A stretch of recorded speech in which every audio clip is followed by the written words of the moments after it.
Support for WBFO and What's Next comes from our members and from Health Foundation for Western and Central New York, where racial and socioeconomic health equity are prioritized. Learn more about building healthier neighborhoods at hfwcny.org. From Buffalo Toronto Public Media, this is What's Next, an hour dedicated to amplifying the voices of marginalized and underrepresented communities across Western New York and Southern Ontario. We cannot erase, we cannot reform, we cannot make things better if we're uncomfortable having tough conversations, Absolutely. if we're uncomfortable talking about race. What's Next carries forward our mission to engage in meaningful conversations about race, equity, and the shared concerns that deeply affect Buffalo's East Side and beyond. Don't stop. Make those families part of your life. Their lives are part of yours. Don't stop. Together, we dive into the real issues, striving for understanding, connection, and change. In the suburban area, everywhere, we must work and teach our children. This is Buffalo Toronto Public Media, NPR, and this is What's Next. I'm Jay Moran, joined by India Walton.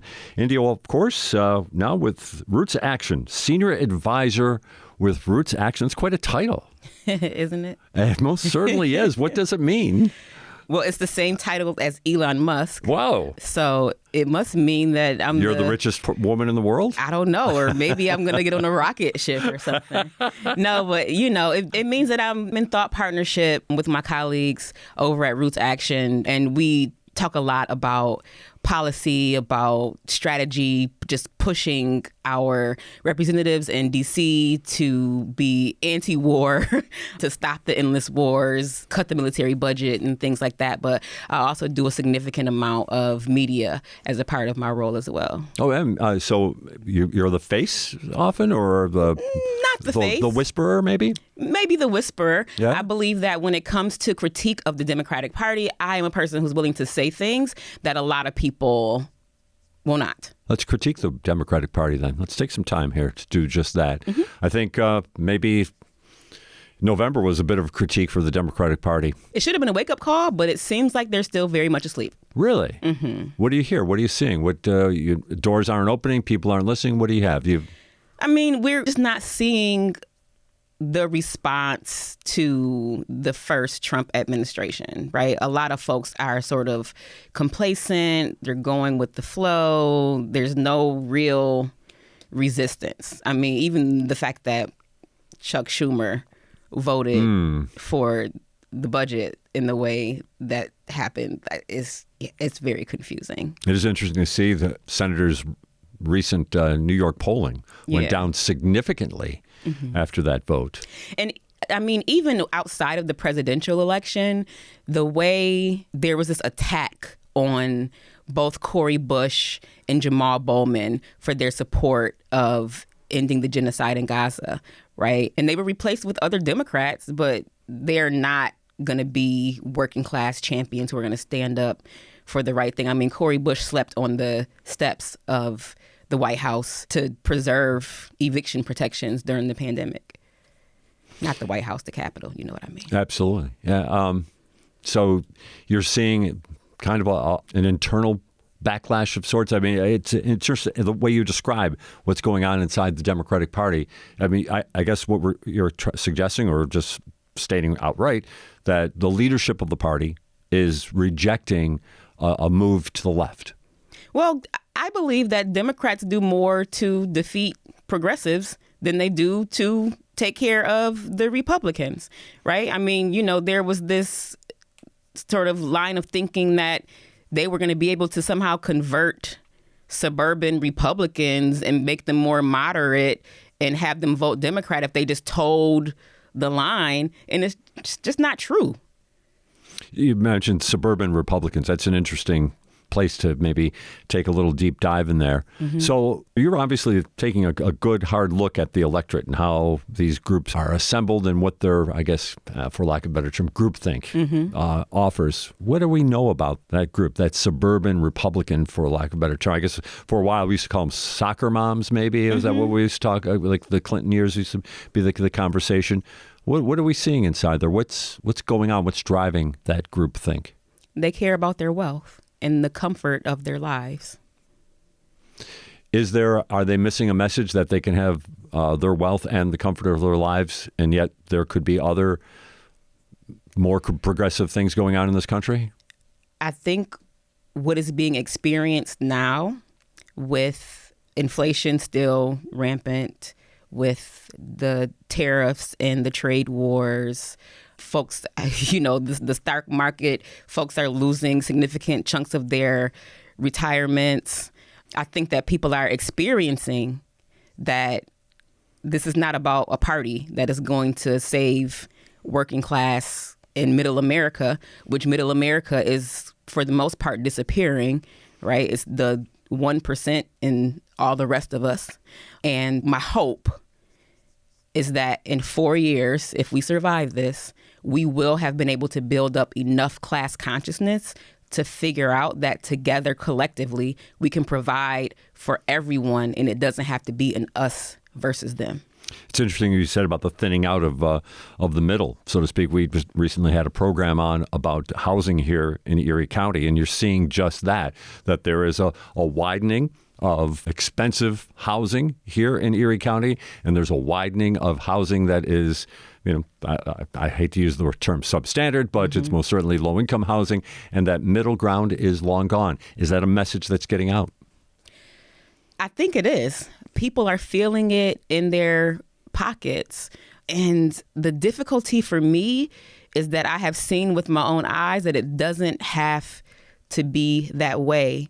But there are a lot of people who believe that one day they're going to be rich. Mm-hmm.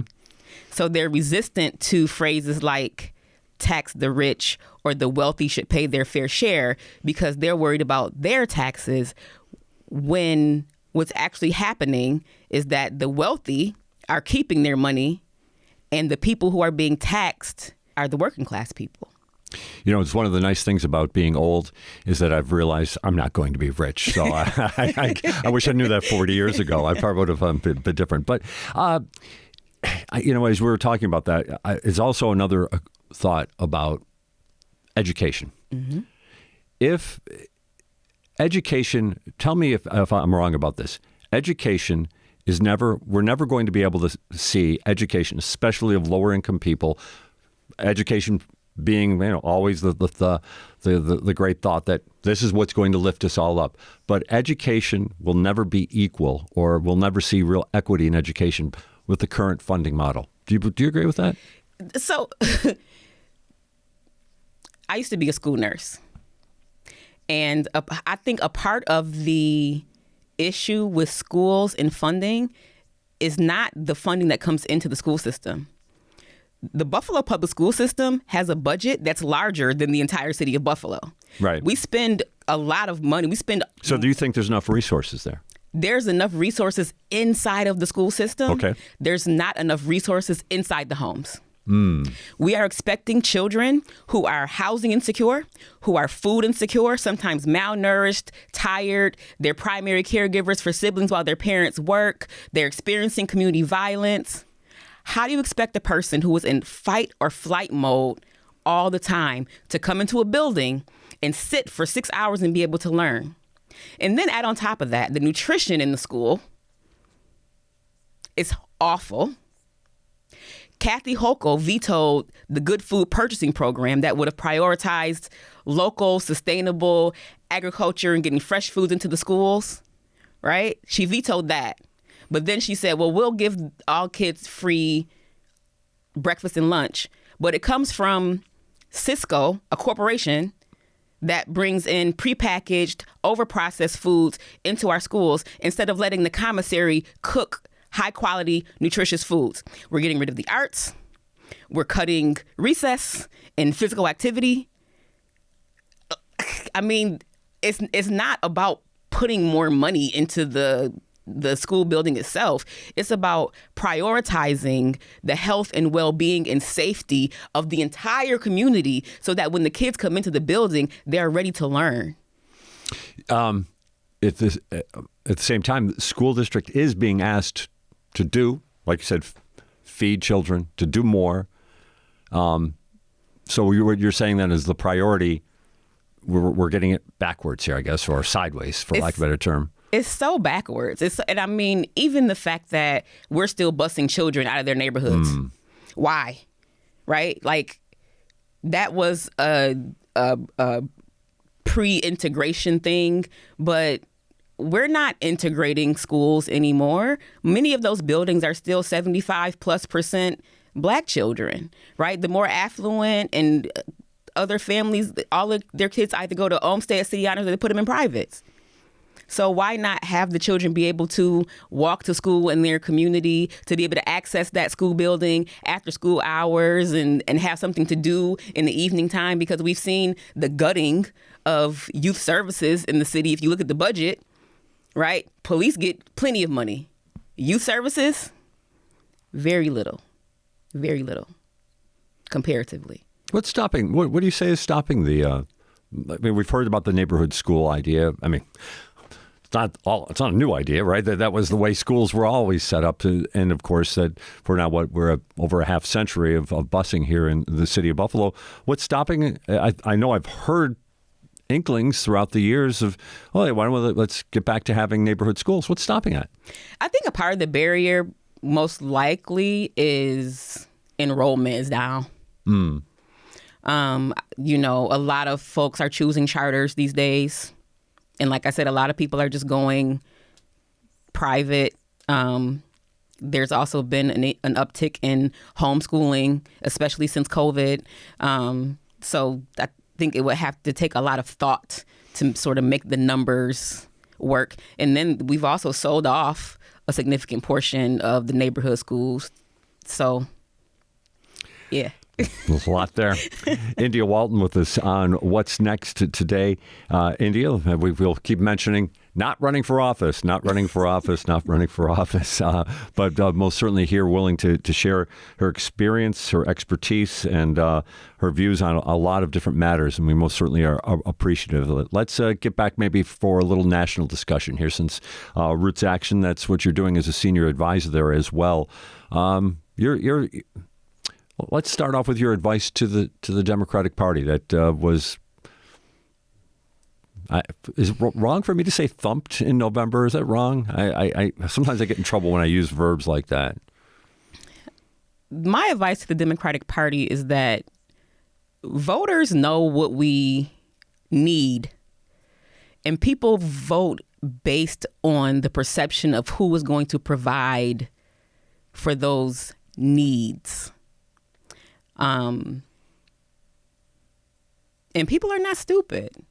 We see what's going on, and you should probably take the advice of people who talk to voters and not of consultants, because nobody cared about Beyonce. It didn't translate into votes. People did care about Palestine, and those people stayed home. And people care about jobs. They care about their labor union. They care about job security. And there was not a message out of the Democratic Party for people who care about those things. Now, out of the Republican Party, it might have all been lies. Mm-hmm. But at least it resonated. At least it resonated.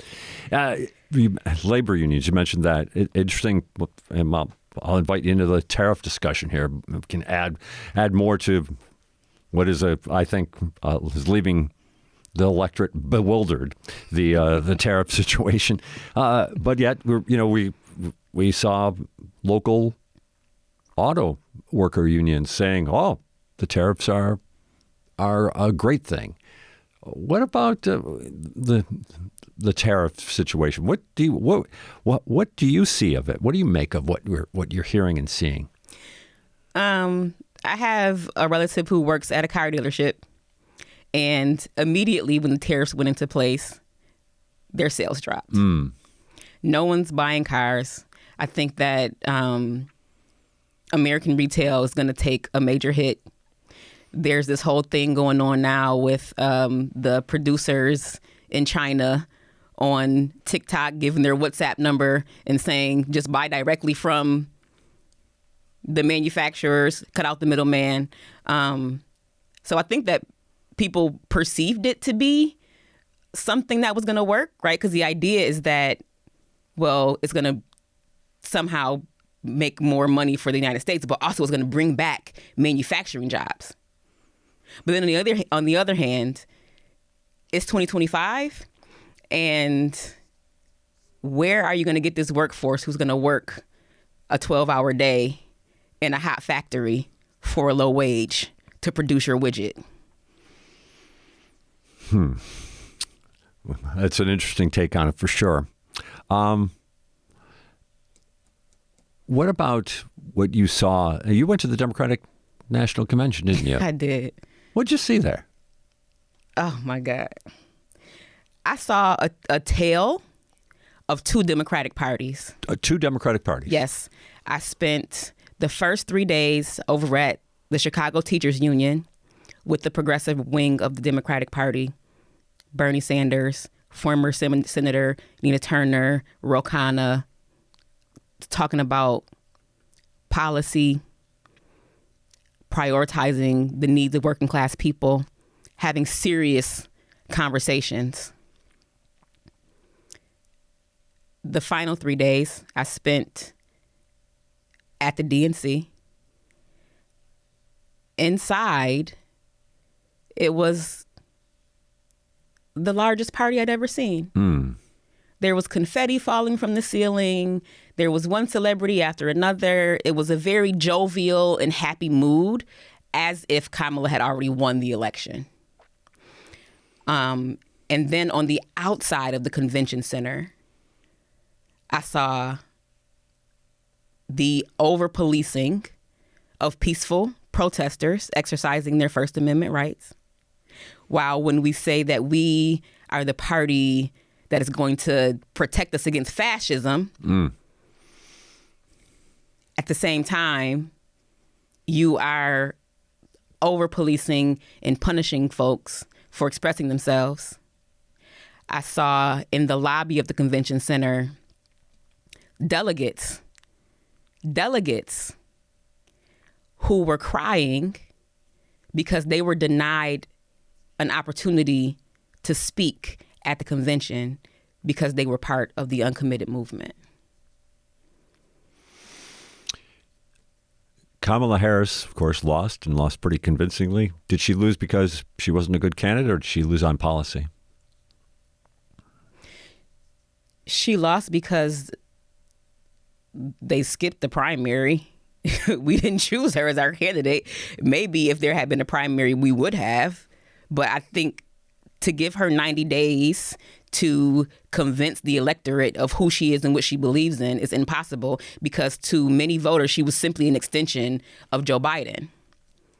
And also, I think that the uncommitted movement was powerful. There was a base there. And had she just said, I'm going to stop supplying weapons to Israel, I think we would have had a different outcome. I believe that. A lot of the polling numbers, though, leading up to the election showed that it was going to be close, and it wasn't. Well, anytime someone brings up a poll, I always bring up who the pollsters poll. They're calling likely voters. They're calling people who still have landline phones, people like me who, if they do get a hold of my cell phone number, if I don't recognize the number, I'm not answering it. Right. So the people that they are speaking to tend to trend older and more sort of middle of the road, right? I think they missed a lot of people in those polls. You mentioned it earlier. 4 years from now, there will be another presidential election, maybe. Hopefully. I kind of paraphrased your words there. Sorry about that, or appropriated them. But it's a long time. There's a lot of time ahead. Starting today, what needs to be done if it's the Democratic Party or some other party? What do they need to do if they want to gain power in this country to perhaps be the ones back in the White House? I mean, first of all, some of these people need to just move out of the way. stop preventing those of us who want to do the work from doing it.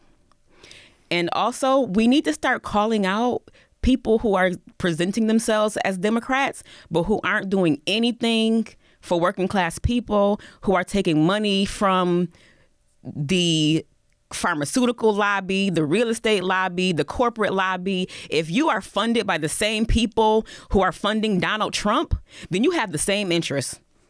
That's bottom line. Who are you beholden to? I think the other thing that really needs to happen is Citizens United. If we don't get big money out of politics, there's no way that we're going to get a gaggle of grassroots, authentic working class candidates into any office, because the challenge of overcoming that flood of money into these elections is insurmountable. That's when you talk about that, the big money that's in politics, it does paint a dystopic picture for sure. At the same time, I know you're not going to quit, and I know a lot of people aren't going to quit, but I'm interested, and it's a long ways away, and it's probably the wrong question to ask when it comes to potential candidates already. Mm-hmm. But I'm wondering if already, I mean, you saw that you meet lots of people, more than I know. Can you see candidates emerging here, or a candidate, somebody that you say, keep an eye on this person or keep an eye on these people? You got somebody in mind?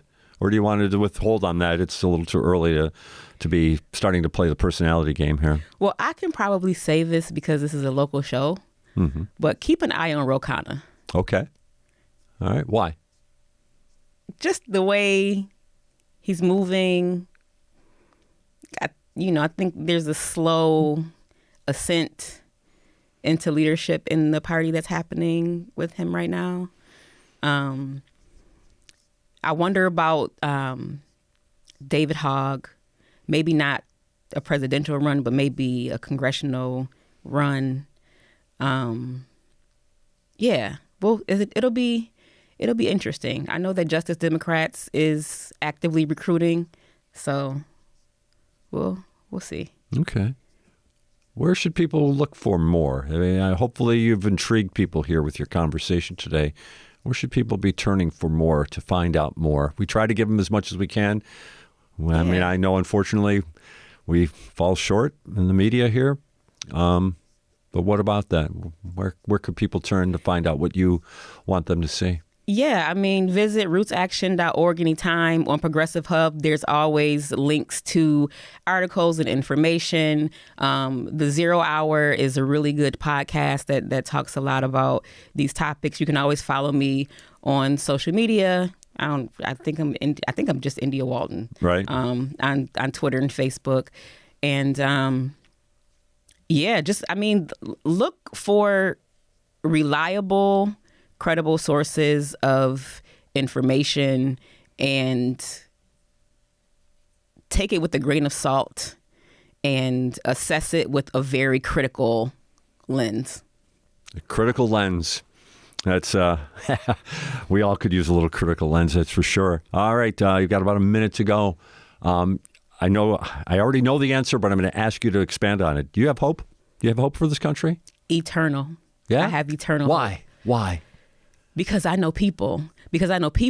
And because I have survived so much nonsense, so much trauma and violence and sadness, that there has to be something better on the other side. I'm going to leave it at that. I'm not going to ask you one more question. You have been great, as always, for joining us here. India Walton, as always, thanks for being with us on What's Next. Thank you. Stay with us. Ahead, we have a conversation on Buffalo State's Post-Production Diversity Initiative with Doretha Braemer, Robin Lazzara, and Renato Graham. This is What's Next on Buffalo Toronto Public Media, NPR. The headlines don't stop. The world keeps moving, and through it all, you need news and information you can trust. That's where we come in. WBFO is now Buffalo Toronto Public Media, NPR. Same station, same trusted journalism, just with a new name.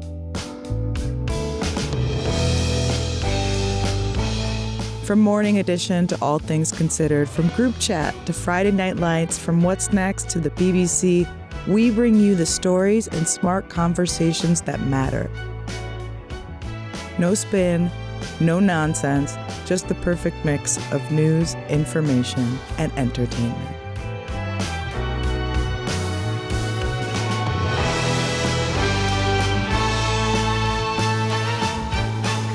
Listen anytime on the BTPM Listen app or btpm.org. From the fringes of the mainstream to the local music you love. Listen to Buffalo Toronto Public Media at the Bridge Monday through Thursday, 8 p.m. to midnight on BTPM NPR at 88.7 or from your smart speaker. You're listening to What's Next, our place to discuss the important issues of our communities of Western New York and Southern Ontario. We want to hear from you. Click on the Talk to Us option in the BTPM Listen app, and we will work to get your questions or comments on the air. Do you have a story or concern that we should be addressing? Email us using what'snext@btpm.org. Together, we'll have the conversations that are needed. This is Buffalo Toronto Public Media, NPR. Welcome to What's Next on Buffalo Toronto Public Media, NPR. Today, we're going to be talking about the Post-Production Diversity Initiative. It's out of Buffalo State University, and with us are three guests. Doretha Braemer is a longtime Buffalo State University professor, right? A long time. Is that a good way to describe you at these days? No, Doretha? actually, I just started about 6 years ago. I don't Oh, a long-time film professional then here in Western New York. Yes. We can use that for sure. Also with us, Robin Lazzara, the project manager. Robin, thanks for being with us. Yeah, thank you for having us. And also a longtime professional as well, but an individual who's actually taking part in this program. It's Renato Graham. Renato, thanks for being with us. Glad to be here. All right, let's first of all lay it out. I'll let you go with it, Dorothea, here. Just overview. What is the Post-Production Diversity Initiative? The Post-Production Diversity Initiative is a year-long program that is supposed to assist participants in entering the post-production fields in entry-level in entry-level positions. And it's designed to help people that traditionally have been barred, or barred is kind of a hard word, but didn't have been impeded. Easy access to the post-production field. So there's still an issue with a lack of representation in the post-production field, not just editing, but also music mixing and all kinds of different editing. They're all are not representative of the society that we live in. And I do believe that to have a healthy media landscape, you need to have a healthy representation of the people that are actually living in that society. So when that grant came along, I was like, ooh, that sounds really cool. It was like a New York workforce diversity grant for specifically the film industry. And I called up the program officers there, and I said, would you consider something like post-production? And they were like, yeah, people don't normally apply for that. It's more like for people that want to be gaffers or something along those lines. But they said, but yes, we would definitely be interested. And it took about at least 10 months to apply for this grant. But now we are the only initiative that has been funded by the New York State Workforce Grant that focuses on post-production. And I think, Robin, you correct me if I'm wrong, but Shaylin, our program officer, also said we were the only one in Buffalo that got funded by them. I'm not sure. But anyways, we're the only one that is doing post-production. And our thinking was that we wanted to address three areas. Mentorship, because mentorship is so invaluable and important in the field, more important than getting an A in your class or something like that. Mentorship, like somebody who's already in the field, and networking. The second element was networking, opportunities to network so that people can, enter the field through conversation and feeling more comfortable and understanding how the ecosystem works in the post-production world. And then the third one is skill-based. A lot of big companies such as Netflix require people who want to become editors to have a certificate in Avid Media Composer, which is an editing software, or Pro Tools, which is a sound mixing software. And you can get a user certificate, but if you want to get it on your own, it costs like $2,000. Oh, okay. So that's already, that's another barrier. So we thought, wouldn't it be cool to just kind of offer that certificate to participants? Of course, they have to pass the exam. We can't do that for them. But we are offering that class in both Pro Tools and Avid Media Composer, and then they can take the exam at no cost to them. So that's one of the benefits that we have for the Post-Production Diversity Institute.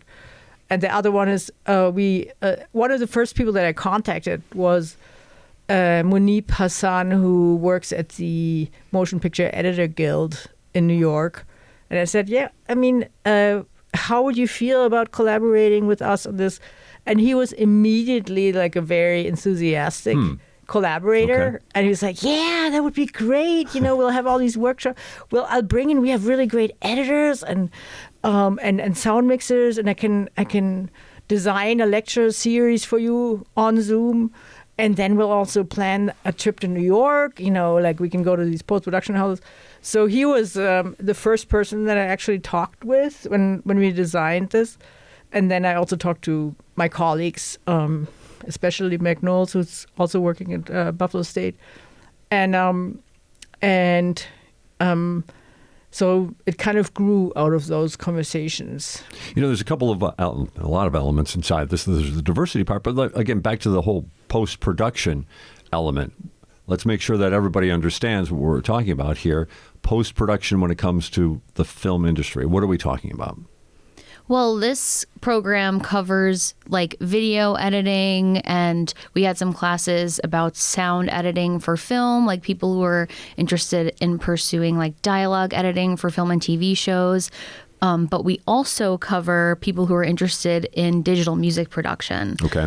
So in addition to like film and TV editing, we also have some people who produce their own music. We just took a trip to Mammoth Recording Studio locally, and we got to see their space where they record local artists and then kind of mix everything in Pro Tools, the software that Dorothea mentioned that we're training our participants in. So it actually covers a pretty wide range. And a lot of our Motion Picture Editors Guild instructors showed their workflow in the different editing softwares. So our first instructor was an assistant editor, and he helps go through all the footage and organize it so that when it gets to the video editor for the film or TV show, it's all organized for them and they don't have to look for where specific things are. Our second instructor was like a picture editor, so she focused on mainly cutting the whole project together, whatever it may be. And then we had some sound editing, sound design, like I mentioned, and most recently we had a music editor who edits music in Pro Tools for film and TV, but it was cool because people who are interested in music production could also benefit from seeing how he operates in that software. 22 participants in this initiative. 11 of them are Buffalo State students. I guess I have to give a shout out to Kadara Wright, who's one of the participants, a Buffalo State student, and has been a tremendously valuable intern here at Buffalo Toronto Public Media, NPR. But also 11 community members were selected for this. One of them is Renato Graham, who's with us. Renato, all right, so what drew you into this particular initiative? That's a good question, because I think I was the first person that applied. You were. Renato was the first one, and he not only emailed us, he also emailed the people in New York. They sent me an email and said, "There's somebody who's already applying for this." Well, we should tell everybody. I mean, you're a media professional as it is. You've already been, right? You don't like that term? I feel like I just got started today. Okay. But yeah, I guess you could say that. I'm going to use the word pioneer in a sense. Okay. Because when you say diversity, and I guess the President of the United States clearly is making that a thing, but I worked on jobs that I was the only minority. Okay. And I didn't have any real formal training. When I say that is you can go to school, but you don't have any experience. And when you go on a job, you have to figure out how to fit around people that you don't know anything about their culture or them, if I can say that. Sure. It's like if I went to Japan and I was the only person that was American. States, yep. Let me just say that. And you don't know how to function. You don't know how to, and they don't know how to function with you. You know, because to be the only person of your kind, shall we say, on the job is brutal. You know, I remember when I got a job at Channel 4, they said, we don't normally hire people like you. I'm like, what are you talking about? Whoa. He said production people. Oh, okay. So when you said, oh, that's what I thought. I was like, wait a minute. The same thing happened to me when I applied at Channel 2. It was the same thing in a sense. But, you know, when I came at Channel 4, they took me down to the newsroom and showed me the computer and sent me to work. Then one day they just said, hey, you know, the guy didn't show up for the live truck, run it. Whoa. And they gave me the keys, and it was kind of bootleg. You know, the switches weren't labeled or whatever, you know, whatever. So you had to figure it out. I like the program because the program is hands-on. They train you, and they take you on trips so that you can do field trips, and you can see what it is you're going to be working in. And then I don't think a lot of people understand it. Personality has a lot to do with it, too. I used to work for Channel 17 many years ago on Barton Street, and it was kind of the same thing in a sense. No real training in it, you know, and I had to figure it out when I went there. I did Monday Night Football, HBO boxing, a lot of things, and it was like, same thing. One minority, two minorities, very few people of color. And you had to figure it out. And, you know, now I teach in the Buffalo Public School System, and it's a special program. It's I work with a group called Win Life, and we came in to teach life skills, and I started bringing some of my media equipment in. So it turned into a media program. And so we have about over $100,000 in media equipment in one of the public schools. You don't have to test into the school. So with my experience with the college, because I couldn't figure out what I was going to do with this program when they let me in. Right? And plus, I'm a little older. So I'm like, why did they pick me? Is one of my questions that I still have not answered yet. And I'm in there. Some questions are best and not the professor invited her to come to my class in the school, in the Buffalo Public School. Came in, exposed the kids to that. I want to try to tie the kids to the college so that they can have relationships, and they would go to high school and eventually end up at college in this program. Because they, in 8th grade, some of my students don't even know what they want to do in life, period. Sure. So I think the program is important. People come in there and they're like, you got full podcasting. They're flying drones, the 4th graders, and commercial level drones. And they're like, why are you letting them touch your equipment? And because I didn't have no insurance at that time on them. And because I started when I was at Langston Hughes Institute when I was 13. And they exposed me to it. If they didn't expose me to it, what would I be doing now? I don't know. So the college, the program, I think my tie is a tie to Buffalo Public School kids have a relationship with the college. The college came to us, and hopefully we can go to the college. And that's something I don't think the school thought about. But I realized me being part of this, I don't know if I'm going to work for Netflix at my age at this particular point now. Maybe I will, maybe I won't. But since you brought up your age, what about the training on Avid and also Pro Tools? Is it? Are you finding it relatively easy? I mean, they say older people. I always wanted to do that. Okay. Avid and Pro Tools is extremely technical to me. Okay. And to a lot of people to use the equipment. But that's the standard. You have to learn it. Sure. So I always wanted to learn it. I never really, I dabbed in it, whatever. I never did it. But I think there's the opportunity for me to learn that and master that skill. And even if I don't do it, I can teach my students. Okay. So I think that's good. Talk about the diversity of the program, though, right? So I said 11 students, 11 community members. So I think age diversity is super important, and we all felt that is an important factor. Also, it's kind of ironic that in some ways we glorify our youth in our society, But the people that have more stories to tell are older people. So why not give access to them also to the media equipment? And Renato is not the oldest in our program. I think it brings it adds depth to the experience, and makes it more community centered. I think. I don't know what you think about this, Robin, but so that's one level of diversity. But I love the fact that Renato is going back to the Buffalo Public School and kind of creating a little ecosystem of knowledge. I mean, I think shared knowledge is power. Like you share your knowledge and you spread it around. Another really great point that you brought up is the access to the equipment. There's a lot of film programs that require you to make a short film to get admitted. Well, that means that you must have, Adobe Premiere somewhere in your house or something already before you even apply to the film program.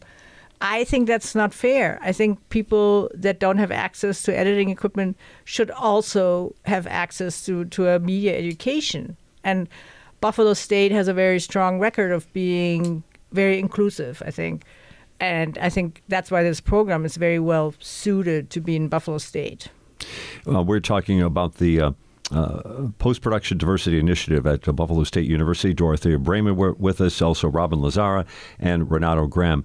I want to just kind of circle back a little bit to the discussion, and you touched on it, everybody's kind of touched on it a little bit, and I'll open it up here, but the idea of why it is important to have a more diverse workforce in media production. And in terms of storytelling, like you said, if you're older, you've got more stories to tell. I find that not everybody wants to listen to my stories. But that being stated, but how about for you, Robin? Getting in, you obviously you got your own initiatives besides this as well. What about that idea? What are you seeing, maybe developing, maybe not only among the initiative students, but some of your colleagues as well, and comparing it to what has been the media stereotypes, for lack of a better term? Yeah, I think representation is super important, not only in front of the camera, like the characters that you see on screen. I feel like the people working behind the camera being represented is just as important, because like Renato teaches younger people, they want to look at and see people that look like them working in the field and doing what they want to pursue doing. And everybody has different stories to tell. So even though editing can be a super technical job, it really could come down to just storytelling. Because you could be working for like a newsroom, or you could be working on a narrative project where you're telling a story. And I just think it makes... This is going to sound so corny, but I feel like it makes the world a better place. I like that. When everybody is represented, and everybody has a say in decisions that are being made. And it's not just the same people doing the same thing over and over again and shutting people out. I've worked a bit in the film industry, more on set than like editing on big projects. And I would look around and always see like the same people. So it's really important to me to help people who are aspiring to get into film, to connect them with people who are already doing it, to learn about, like if you were just starting out, what do you wish you could have done differently? Like asking experienced people these questions, and just kind of learning from them to help them get to where they want to be. Any other thoughts about that? Especially the thought about, having different people involved in the process. I mean, Renato, you were sharing your experience earlier about what it was like showing up at some of these job sites to do this work, and you're the only minority on set. Yeah, it hasn't got a little better. I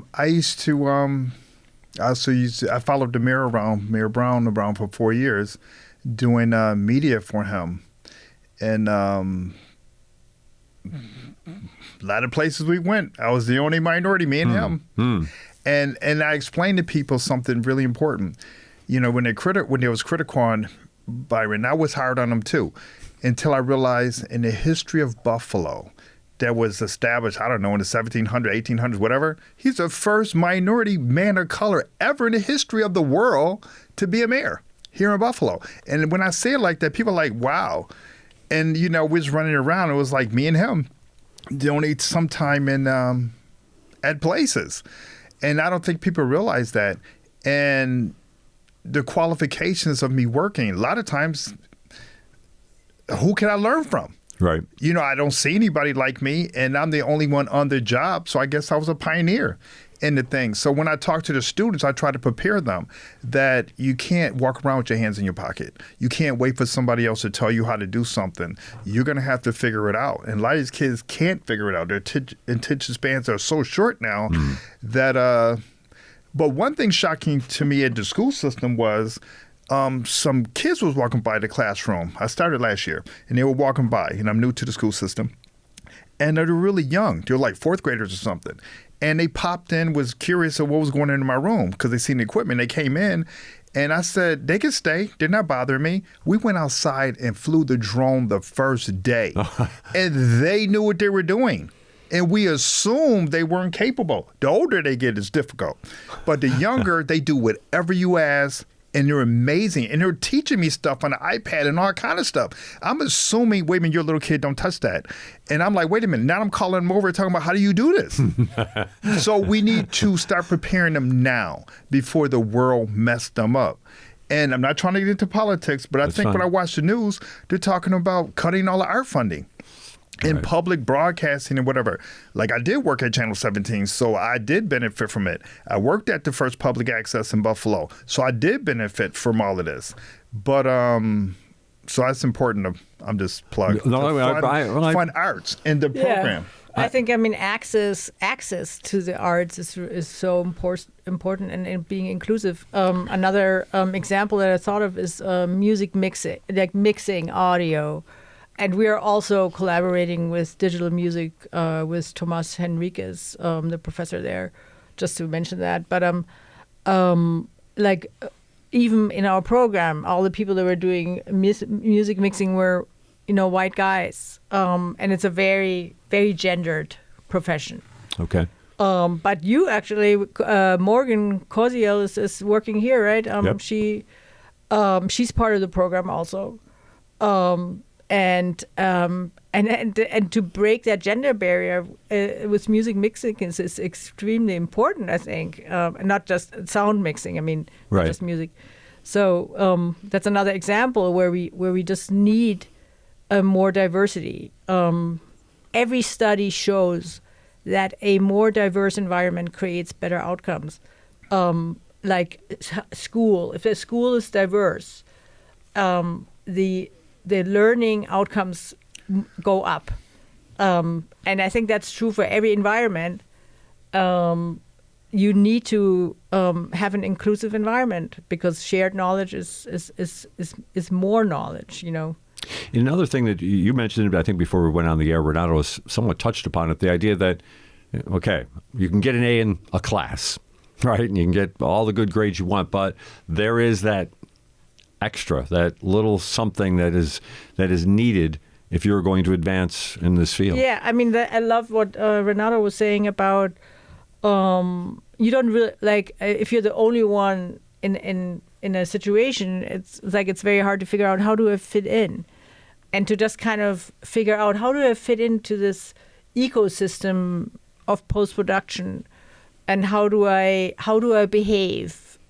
We talked about getting into the film industry. It's also a personality issue. I would say it's an attitude issue. Like you have to have the attitude of being curious, of being able to present yourself in a positive light also, without nonstop boasting or something like that. But you have to present yourself. I think that's another thing that you have to learn, especially if you've been taught a lot that you're supposed to be humble and quiet, or something like along those lines. That's why we have these portfolio classes with Atina Farid Cook, who's part of the initiative, and she really honed in on the lesson that it's okay to talk about yourself and kind of define yourself before other people define you. That's another issue that a lot of minorities have. It's like others are filling in for you because they're so used to doing that. So you define yourself and you present yourself to society in a way that facilitates engagement and dialogue. And those are all skills that are they're not only important for post-production, obviously they're life skills. Right. And I'm hoping that, people are learning skills that will help them navigate the environment regardless of what they're going to be doing later on.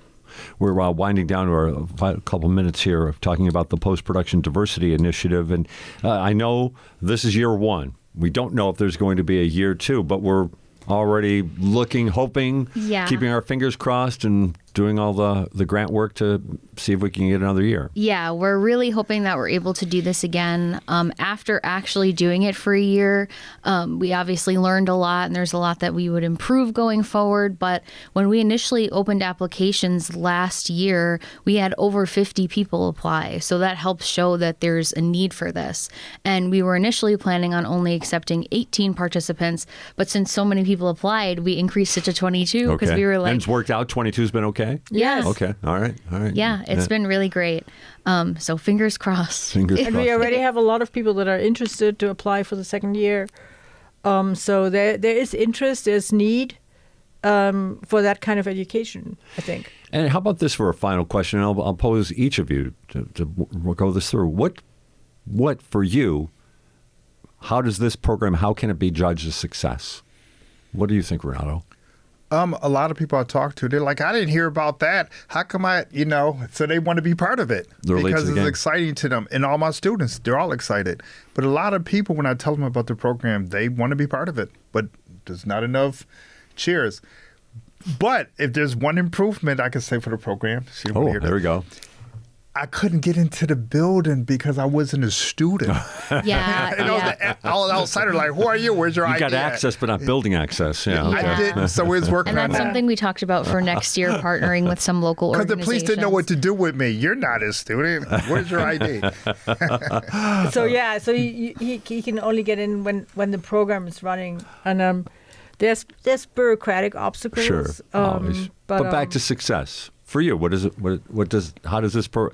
how do you judge success in this program? Well, there's a requirement from New York State that we have to track everyone for 5 years. Oh wow! and see what they're going to do.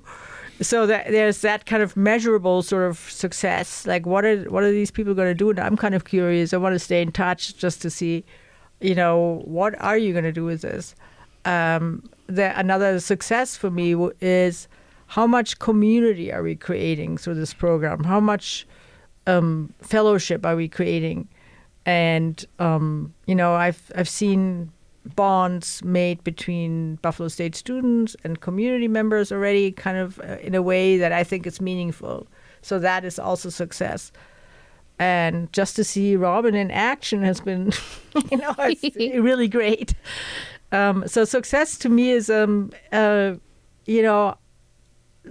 the people will are staying engaged and in a meaningful way. That to me would be success. And Robin, how about for you? Success for this program? How does it look for you? Yeah, honestly, I feel like after we have a Zoom session with the Motion Picture Editors Guild or one of our creative portfolio classes, and I hear some of the participants talk about how they learned a lot and they really enjoyed it and they really liked the instructor, or Dorothea was talking about how a lot of people are introverted and nervous to talk about themselves and what they do, even if they're super passionate about it. I watched them throughout the course of these creative portfolio classes gain confidence in themselves, and they're all working towards creating a website to share their work. So I feel like I celebrate those small successes after every class where people took something away, because that's watching them grow and learn in real time. And it's really cool that this program offers all of these opportunities free of charge. Well, it was a great discussion. We're going to have to limit it right there, but appreciate everybody's time here talking about this as well. And good luck with that grant for year 2. We'll have to see what happens there, but I have a feeling I've got a good feeling about this. Thank How's you. that sound? Yeah, for sure. Thank you.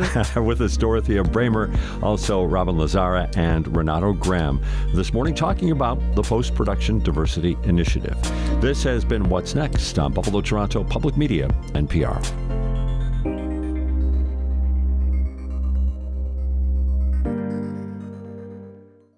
Support for WBFO and What's Next comes from our members and from Health Foundation for Western and Central New York, where racial and socioeconomic health equity are prioritized. Learn more about building healthier neighborhoods at hfwcny.org.